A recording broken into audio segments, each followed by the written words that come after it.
host, Hammond Spector, your friend. Wait, hold on a moment.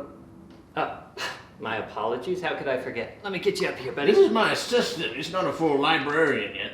That's right. Yes, thank you, Cosgrove. I'm in training. I'm a librarian's assistant, and I'm pleased to be coming from here today at the Grass Valley Library to talk about all things summer learning. I've got Meghan here beside me today, who has generously donated her time, and I just have to say we're so excited for you to be here on our very first show. Thank you, Ham. Thanks, Cosgrove. I'm really happy to be here. And I have to say this is going to be my very first summer learning. Really? Your first summer learning? Yeah. How about you, Cosgrove? Have you done summer learning before? Been learning all my life, yes, particularly in the summer. Great. Then you'll be all set for this summer. Right. Do you want to know what to expect? I would love to. Well, we're going to have so many things going on here at the library. We're going to have summer reading, which is where you can track how many minutes a day that you read and be entered to win a prize at the end of the summer.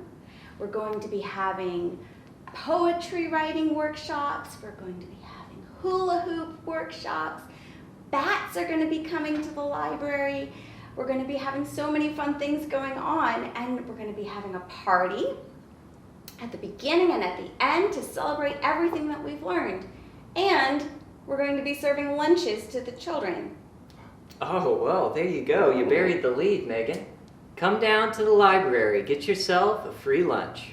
I'm sort of curious about the bats. What do you? I don't remember reading that in a memo. You didn't get a memo about the bats? No. Oh, well, the bats are incredible. And they have this really neat thing where they have a camera that they put up close to the bats, and they project it on a big screen so you can see them up really close and see their cute little pupper faces.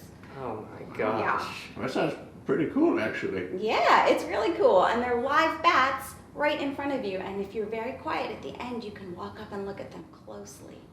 It's pretty amazing. Wow. And I was just at the Penn Valley Library not a few days ago, and we had Uncle Jerry's traveling bees come visit us. Oh, Uncle Jer. And yes. he gave out some honey sticks to us and the children, and I know he's going to be making his way around all of the library locations. That's right. Yeah, so if you really love something, you can visit more than one library and see it again. All you have to do is look at our calendar on our website. Oh, okay, great. So, folks at home, log on to the website, Google Nevada County Library, search for our calendar of events, and you will see everything going on in our branches this summer. And that's the theme of this year's summer learning, is finding your voice. Finding your voice. I've always known where my voice is. It's right in my mouth. I'm not sure that's the kind of voice we're talking about here, Cosgrove. Oh, well. What is it that we are talking about when we talk about our voice? I think that when we talk about finding your voice, it's not the voice that comes out of your mouth. It's the voice that you hear in your heart that tells you that you love something, or that you're passionate about something, or sometimes it tells you what the right thing to do is. And so sometimes that voice can be really quiet, and we have to be very, very still to hear it. And sometimes that voice just bursts out of us and is really loud and exuberant, but it's always there. But we have to be listening for it, and we have to share it with others. And so that's what we are hoping to encourage all of the children and all of the grown-ups in our community to do this summer. I could not think of a better subject than finding your voice at the library. I know for me, sometimes I can feel my voice within me. And it is exactly, as you said, it's in these moments where something is being pulled out of me. And in order to get in touch with my voice, it's very important for me to pay attention to my experience and to the way that I'm feeling and to how I'm reacting to what's going on to me. One of the things that is so powerful when you do find your voice is that you're able to share it with others. And when we have an opportunity to share what we're passionate about with others, that little spark turns into a big flame, and that lights up the whole world. And so part of sharing your voice is having someone who can listen. And so I hope this summer that we learn to be good sharers of our voice and good listeners to the voices of others, because we learn so much when we are able to hear other people's voices, because not everybody has the same experience and not everybody is passionate about the same things. And so this is a wonderful opportunity for our community to come together and to share and to listen and to be heard.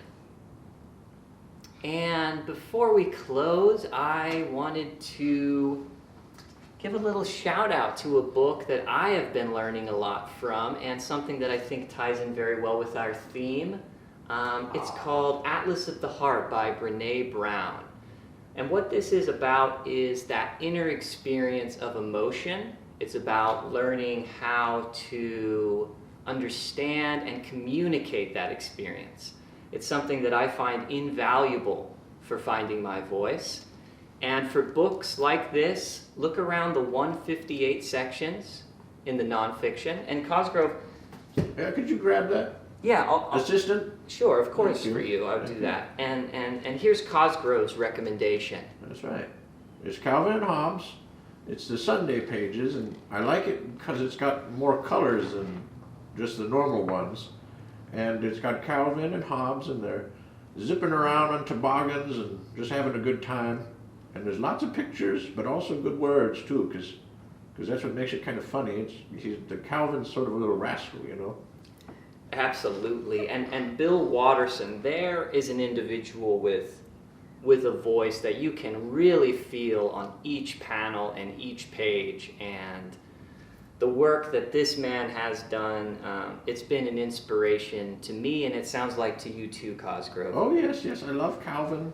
I'm not so keen on Hobbes. Oh, why is that? Well, he's a tiger, Well, natural Yes. predator. Yes, that is fair. My Uncle Earl, You're, no, he didn't get eaten by a tiger. I know that's what you're thinking. that was what I was I thinking. just had a brain fart. I apologize for even bringing him up. Well, okay, well, He shout has a out. voice too. Shout out to Uncle Earl, if nothing else. That's right. And we hope to see you this summer here at the library, where we're going to be celebrating learning and togetherness. Let's find our voice this summer. Thank you so much for joining us today on The Library Does It All. Meghan, what a pleasure. You've been Thanks such for a having wonderful, wonderful guest. bye, Cosgrove. See ya. And yeah, Cosgrove, I'll go ahead and get started on all that work that you sent me. That's right. You have quite a workload built up. I see you haven't even started really. I'm hoping to get home tonight, maybe have dinner with my family. No. Okay. No, not tonight. Overtime. Got to get ready for the summer. I understand. Summer Yeah. Learning Fest. Maybe we can talk about it off air. Is that? Yeah. I need you to get off You my spent lap. 3 hours getting in this little cart, this little suit here, making you look like a librarian. Well, it's All right, cut.